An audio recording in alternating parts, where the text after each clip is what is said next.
जय हिंद प्यारे बच्चों। आज हम लोग कक्षा गणित की प्रश्नावली 1.1 को हल करेंगे। इसके सभी प्रश्न को देखेंगे और इसके बिल्कुल सरल शब्दों में इसके उत्तर को भी जानेंगे।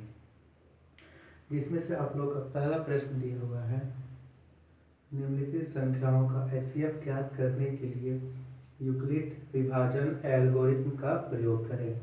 और आपका प्रश्न दिया हुआ है 135 और 225। तो इसको हम लोग सॉल्व कैसे करेंगे? इसमें से जो छोटी संख्या है और जो बड़ी संख्या है, दो संख्या है इसमें, एक है 135 और एक है 225। इसमें से जो 135 है वो छोटी है 225 से, या फिर ऐसा कर सकते हैं कि 225 बड़ी है 135 से। तो हम लोग 225 को भाग देंगे 135 से। जो संख्या छोटी रहेगी उसको, जो संख्या बड़ी रहेगी उसको छोटी वाली संख्या से भाग देंगे। देखिए इसको कैसे करते हैं। यहाँ पे कौन सी बड़ी है? 225 और बड़ी कौन सी है? 135। तो इसको भाग करते हैं 135 से। 135 का पहाड़ा में 225 नहीं आता है, उससे कम आता है एक बार में 135। ठीक है। अगर इसको माइनस करेंगे यहाँ पे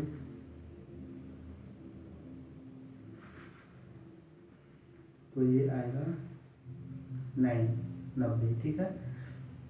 देखिए यहाँ पे जो शेषफल आता है उसको फिर से भाग देंगे यहाँ पे इस संख्या से। इसको तब तक भाग देते रहना है जब तक कि शेषफल शून्य ना आ जाए। जब तक शेषफल शून्य ना आ जाए तब तक भाग देते रहना है। तो यहाँ पे फिर से ये संख्या जो है उसको यहाँ पे लिख देंगे और फिर से भाग देते हैं 91 बन जा 90। इसको जब हम माइनस करेंगे तो आएगा 45 और फिर 45 को यहाँ पे 90 है उसको यहाँ पे लिख देते हैं 90, 45 2 जा 90। तो यहाँ पे बिल्कुल कट गया। तो लास्ट में जिस संख्या से पूरी कट गया, जिस संख्या से पूरा विभाजित हो गया वही हमारा HCF होता है। तो HCF क्या हो जाएगा इसका? 45। और इसका आंसर भी 45 ही होगा। दूसरे प्रश्न की ओर हम लोग चलते हैं। दूसरा प्रश्न है,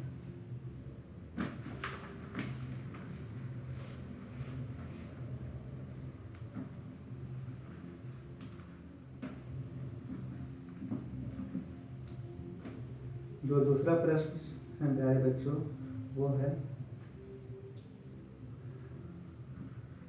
196 और 38 220। 196 और 38 220 इसको भाग करना शुरू करेंगे। उसी तरह यहाँ पे ये सब दोनों में से छोटा कौन है? 196। इसको लिखते हैं हम इधर, और जो 38220 है उसको अंदर में लिखते हैं और इसको भाग देना शुरू करते हैं। जब इसको भाग देते हैं तो 196 का टेबल में 38220 बहुत ज़्यादा संख्या है। तो 196 का टेबल में 196 को 195 से मल्टीप्लाई करेंगे तो 38220 आएगा। तो यहाँ पे कितना बार में आ रहा है? 195 बार में 38220 और ये पूरी कट जाएगा। तो यहाँ पे रिमाइंडर 0 बचा और इसमें से कटा पूरा 195 में। तो इसका आंसर क्या होगा? 195। बिल्कुल ही आसान शब्दों में बिल्कुल ही आसान तरीके से आंसर आ रहा है। इसी तरह प्रश्न संख्या 3 में हम लोग चलते हैं।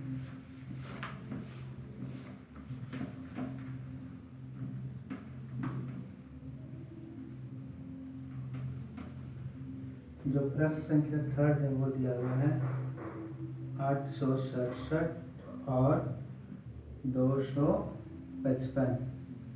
कई बार बच्चे यहाँ पे गलती करते हैं, जो 255 है उसको गलती से 225 लिख देते हैं और इस वजह से उनका आंसर गलत आता है। तो आप लोग यहाँ पे जो अंक है उस पर ध्यान दीजिएगा, 255 है ना कि 225। तो 225 यहाँ 255 यहाँ पे लिखेंगे और यहाँ पे लिखेंगे 867, क्योंकि जो बड़ा है उसी को तो भाग देना है छोटे से। तो 255 को अगर 3 से गुना करेंगे तो आएगा 765 और इसको माइनस करेंगे तो आएगा 102। फिर से हम लोग तो ये संख्या है इसको उठा के यहाँ लेते आएंगे 255 को और 102 का टेबल 2 बार पढ़ेंगे तो यहाँ पे कितना आएगा 204 और यहाँ पे बचेगा 51 और लास्ट में फिर से इसको उठाएंगे और यहाँ पे लेते आएंगे 102 और लास्ट में ये 2 बार में पूरा पूरी कट जाएगा। तो लास्ट में कितना बच आया, यहाँ पे लास्ट में किससे विभाजित हुआ 51 से। तो इसका HCF जो होगा वो होगा 51 और इसका आंसर भी 51 ही होगा। अपने प्रश्न संख्या पहला के तीनों क्वेश्चनों को देख लिया। अब हम लोग प्रश्न संख्या 2 की तरफ बढ़ते हैं। तो मैं पहले क्वेश्चन लिख लेता हूँ फिर आपको बताऊंगा।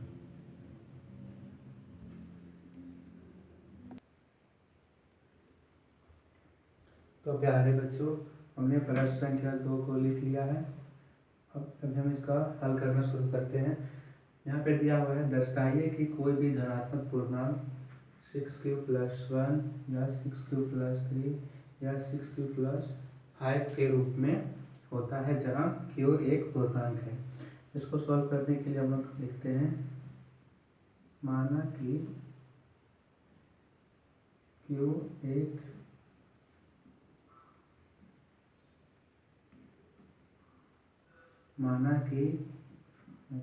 क्यू सेम हो जाएगा, दूसरा चीज मान लेते हैं। मान लीजिए ए, माना कि में ए एक पूर्णांक है। इसमें हम लोग कोई भी संख्या मान सकते हैं, x मान सकते हैं, b मान सकते हैं, c मान सकते हैं। तो हम लोग माने हैं। और यहाँ पे क्या दिया हुआ है, भाजक कितना दिया हुआ है, भाजक दिया हुआ है 6। यही तो होता है यूक्लिड एल्गोरिथम, a बराबर b क्यू प्लस r। यहाँ पे यानी कि जब a को हम लोग भागा करना शुरू करते हैं 6, a को हम लोग 6 से भागा करना शुरू करते हैं। यदि हम लोग 6 को a से भागा करना शुरू करते हैं तो जो इसका रिमाइंडर है वो क्या होगा, 6 से तो कम ही आएगा। मान लीजिए यहाँ पे 4 दिया हुआ है, अगर हम लोग इसको यहाँ पे कोई भी संख्या लेते हैं तो रिमाइंडर जो होगा वो तो इससे भाजक से तो कम ही आएगा, इसी प्रकार यहाँ पे दिया हुआ जो ये भाजक है उससे कम ही तो आएगा रिमाइंडर।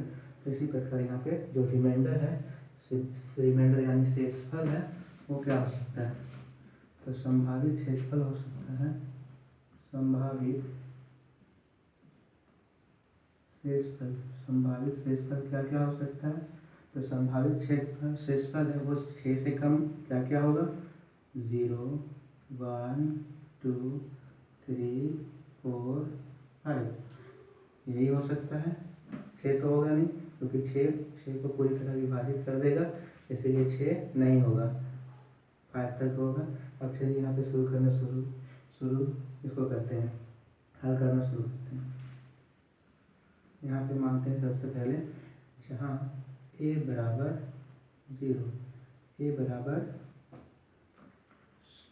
0, ठीक है।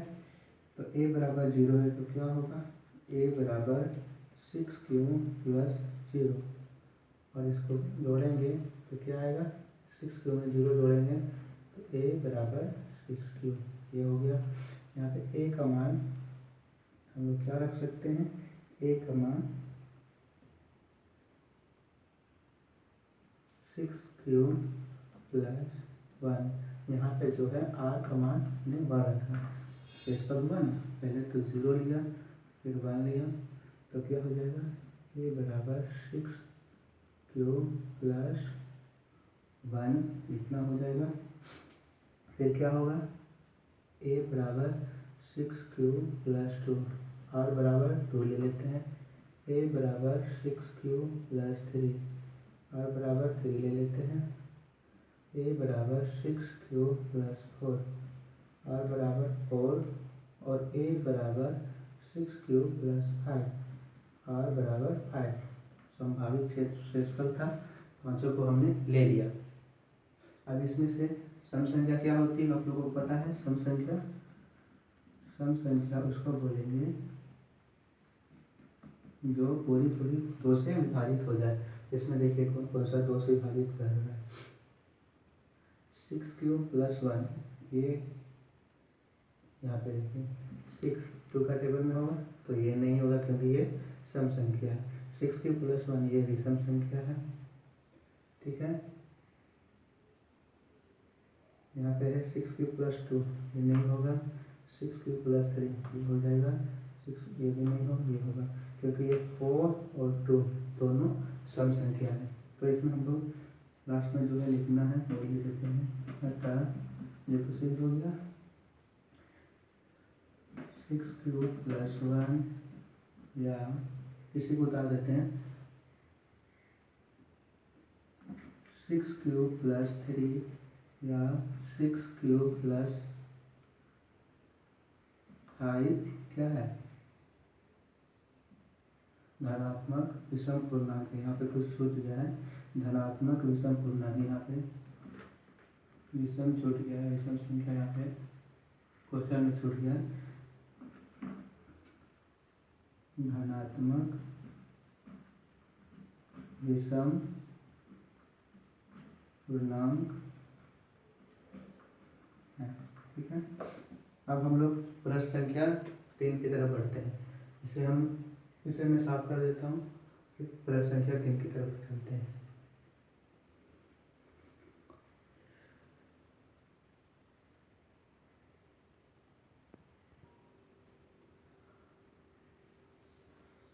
तो प्यारे बच्चों, हमने प्रश्न संख्या 3 को लिख लिया है। प्रश्न संख्या 3 कह रहा है किसी परेड में 616 सदस्यों वाली एक सेना की टुकड़ी को 32 सदस्यों वाले एक आर्मी बैंड के पीछे मार्च करना है। उन स्तंभों की अधिकतम संख्या क्या होगी जिसमें वे मार्च कर सकते हैं। इसे हम लोग शुरू करेंगे। इसमें भी 2 संख्या है, यहाँ पे है 616 और यहाँ पे 32। दोनों में से बड़ा कौन है 616 बड़ा है 32 से। तो 616 को 32 से विभाजित करना है। 616 को 32 से विभाजित करना है। तो चलिए शुरू करते हैं।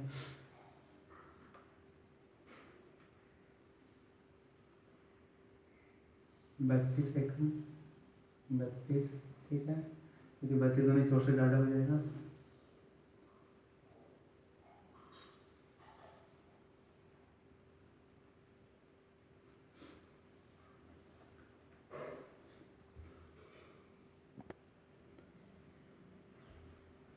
तो यहाँ पे करते हैं, यहाँ पे 2 में करेंगे तो 9, या 5 में 3 गया तो 2 2 9 6 यहाँ पे बचेगा।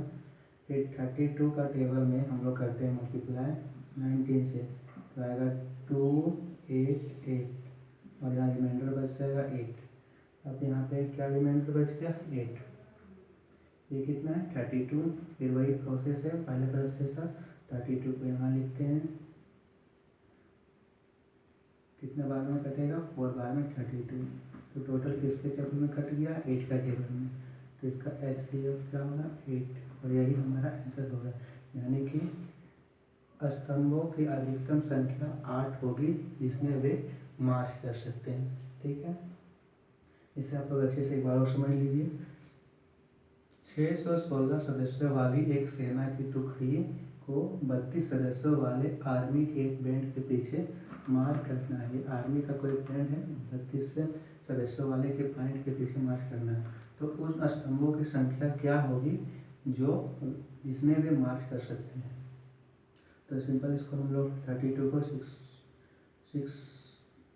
616 पर 32 से डिवाइड करेंगे तो यहाँ पे रिमाइंडर जो है 8 आएगा और फिर इसको उठा करके यहाँ लेते हैं 8 का टेबल में इसको डिवीजन किया 4 के बाद में आया और इसका कट गया पूरा, जिसमें कटेगा वही हमारा होता है आंसर।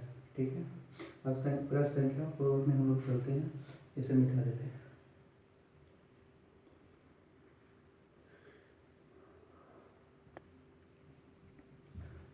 तो प्यारे बच्चों प्रश्न मैंने लिख लिया है। प्रश्न कह रहा है यूक्लिड विभाजन प्रमेय का प्रयोग करके दर्शाइए कि किसी धनात्मक पूर्णांक का वर्ग किसी पूर्णांक m के लिए 3m या 3m+1 के रूप में होता है। यहाँ पे भाजक हम लोग कितना ले लेंगे 3, भाजक कितना ले लेंगे 3, तो भाजक ले लेंगे 3 तो संभावित शेषफल क्या हो जाएगा, जो संभावित शेषफल है वो तो 3 से कम होगा। 3 से कम क्या हो सकता है 0, 1 और 2, 0, 1 और 2। ठीक है, सबसे पहले हम लोग r को लेते हैं। तो जो यूक्लिड विभाजन प्रमेय होता है वो होता है a बराबर BQ प्लस r। तो a को हमने कितना माना है, a का a लिखते हैं, a को नहीं माना है। जो b है भाजक हमने कितना लिखा था 3q, r को सबसे पहले हम 0 लेके लिखते हैं 3q प्लस 0। इसको जोड़ेंगे तो a बराबर 3q प्लस 3q में होगा तो 0 में कुछ। अब क्या बोल रहा है पूर्णांक का वर्ग यानी स्क्वायर, सिर्फ 2 का वर्ग 2 दूनी 4, दो संख्या उसी को उसी से 4 का स्क्वायर 16, 3 का वर्ग 9, जो संख्या दिया हुआ है उसी को उसी से गुना करना ही वर्ग कहलाता है। तो इस सब दोनों का भी वर्ग कर देंगे, a को 1 से गुना करेंगे तो a², 3 को 3 से गुना करेंगे 9 और a का a²। अब हम लोग इस 9 को 2 भागों में तोड़ सकते हैं, 3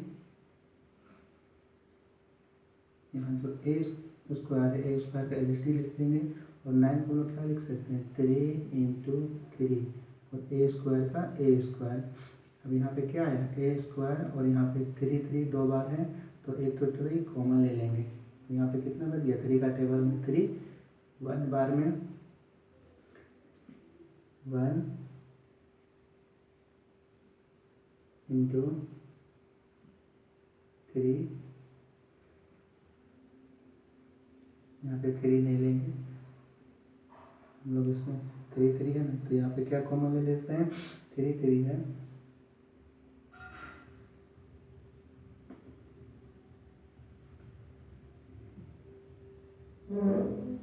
तो इस जो 3 है उसको हम लोग जगह m मान लेते हैं, जहाँ 3 जहाँ m बराबर 3a²। हमारा क्या आ जाएगा a बराबर 3 और a² की जगह हमने क्या माना 3x² m, तो a बराबर 3। ये तो हो गया first condition satisfy, 3m a बराबर 3m। इसी तरह हम लोग 3m+1 और 3m+1 को भी सॉल्व करते हैं।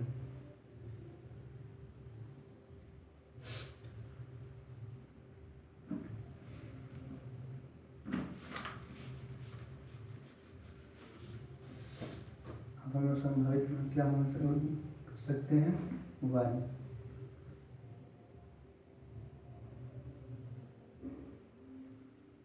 a बराबर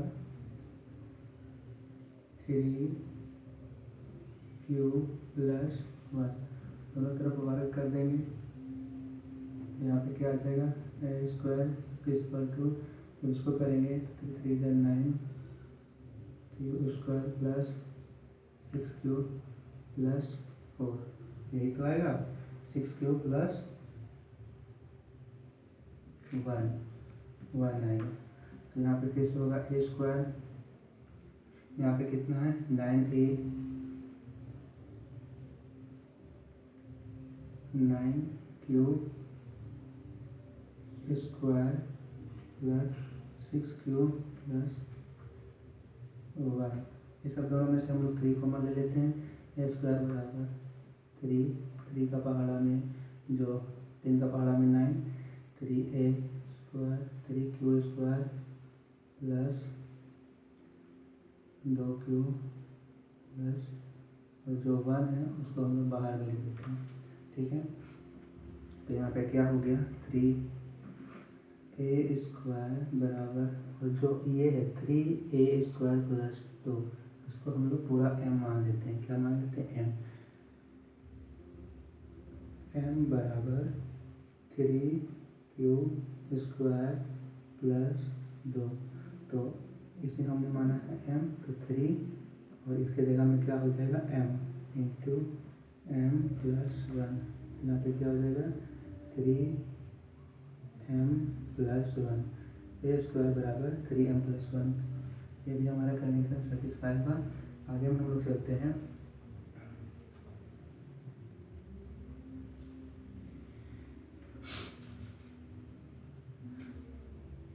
हमने दोनों कंडीशन को सेटिस्फाई कर लिया। a बराबर 3m और a स्क्वायर बराबर 3m और a स्क्वायर बराबर 3m प्लस 1। तो इसमें वही चीज़ लिख देंगे जो पिछले क्वेश्चन में लिखे थे। किसी पूर्णांक m के लिए 3m या 3m1 के रूप में होता है। किसी धनात्मक पूर्णांक का वर्ग किसी पूर्णांक m के लिए 3m या 3m प्लस 1 के रूप में होता है।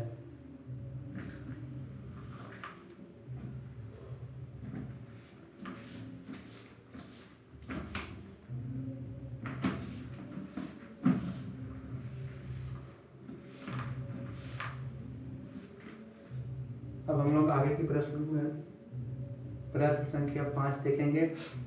फ्रेंड्स ये पहली बार है इसलिए थोड़ा सा ये हो रही है, कोई नहीं, हम लोग प्रश्न संख्या 5 देखेंगे। इसके बाद फिर हम लोग अगले वीडियो में एक्सरसाइज 2.2 को सॉल्व करेंगे। तो प्रश्न संख्या 2 में लिख लेता हूँ।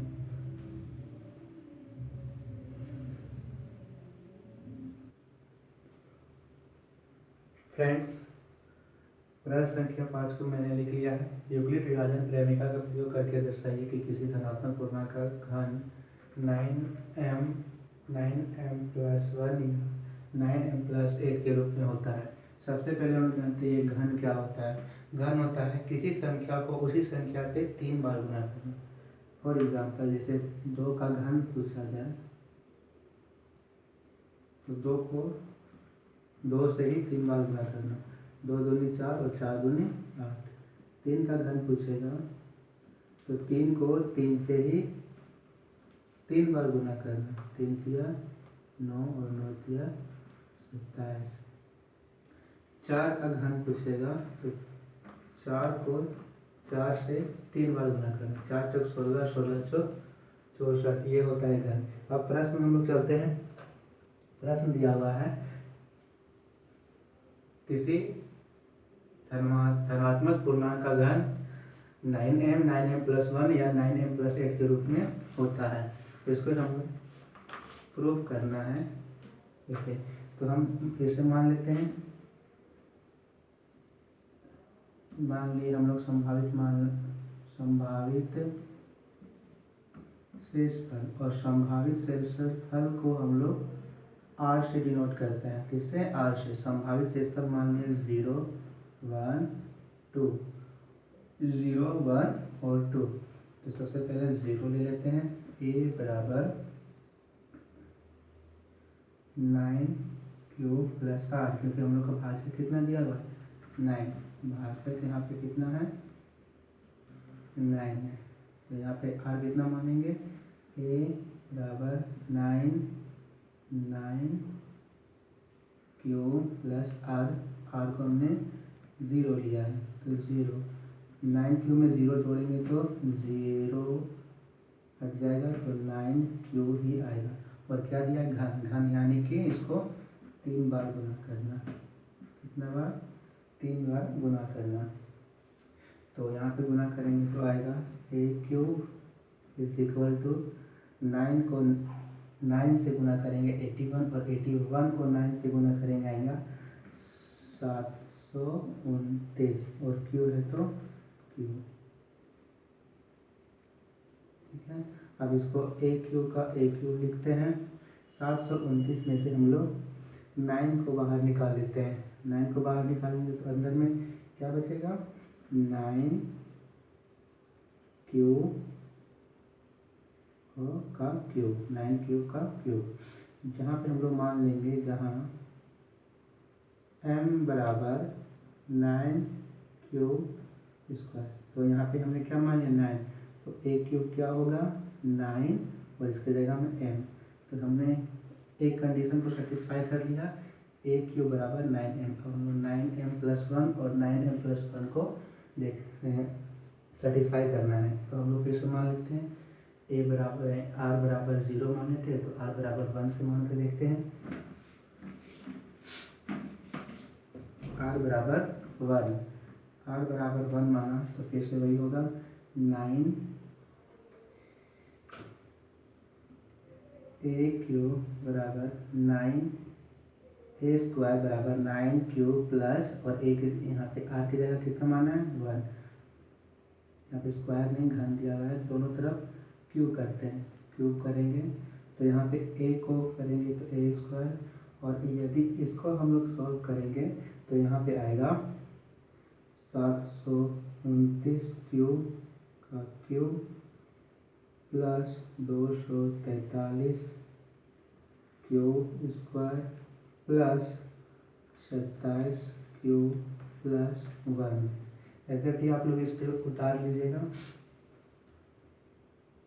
इसके बाद लिखेंगे 9, इसमें से जो है इस सब देख रहे हैं, सब संख्या तीनों है तो 9 से विभाजित हो जाएगी, इसीलिए इसको ऐसे हम लोग 9 बाहर निकाल लेते हैं और यहाँ पे लिखेंगे 81 क्यूब का क्यूब प्लस यहाँ पे आएगा 27, यहाँ पे 97 क्यू निकाल लेते हैं क्योंकि तीनों में क्यू है, क्यू निकालिए तो यहाँ पे स्क्वायर बचेगा और यहाँ पे क्यू बचेगा और यहाँ पे 97 3 का 27 प्लस 1 का 1।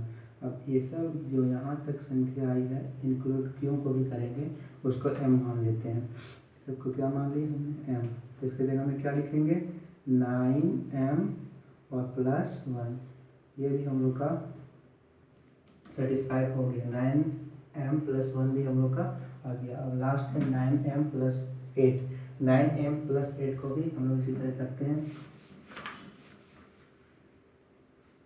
अब हम लोग मानते हैं जो शेषफल है 2 मान लेते हैं, तो a का क्यूब प्लस 9 क्यूब प्लस 2, क्योंकि यहाँ हमने 2 माना है, दोनों तरफ क्यू करते हैं, दोनों तरफ क्यू करते हैं तो यहाँ पे क्यू किया, यहाँ भी क्यू करते हैं, तो a cube is equal to, यदि हम इसे सॉल्व करेंगे तो क्या होता है जानते हैं, a + b का जो होता है होल क्यूब वो क्या होता है a + b का whole cube, a cube plus b cube plus 3a square b plus 3ab square, यही तो होता है।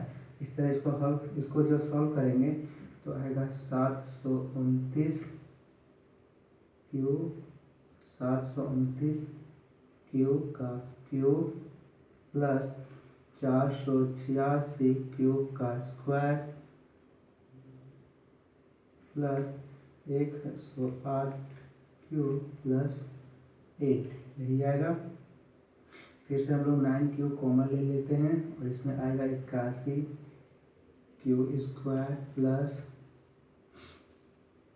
54 क्यूब प्लस 2, और यहाँ पे लास्ट में बाहर में 8 है तो 8 का 8, और इसके जगह में हम लोग क्या मान लेते हैं फिर से m, तो हम लोग कैसे इसके जगह पे इतना सब के जगह पे हम लोग m मान लिए, तो 9 और इसके जगह में m और प्लस 8 का 8, तो तीनों कंडीशन हम लोग का सेटिस्फाई हो गया। आप लोग प्रश्न के लास्ट में लिख दीजिएगा किसी धनात्मक पूर्णांक का 9 क्यूब अतः किसी धनात्मक पूर्णांक का घन 9m+1 या 9m+8 के रूप में होता है। ये तीनों कंडीशन हम लोग का सेटिस्फाई हो गया। अगली बार में हम लोग प्रश्नावली 2.2 को अच्छे से देखेंगे। वीडियो पसंद आई तो लाइक कीजिएगा, चैनल को सब्सक्राइब कीजिएगा। धन्यवाद।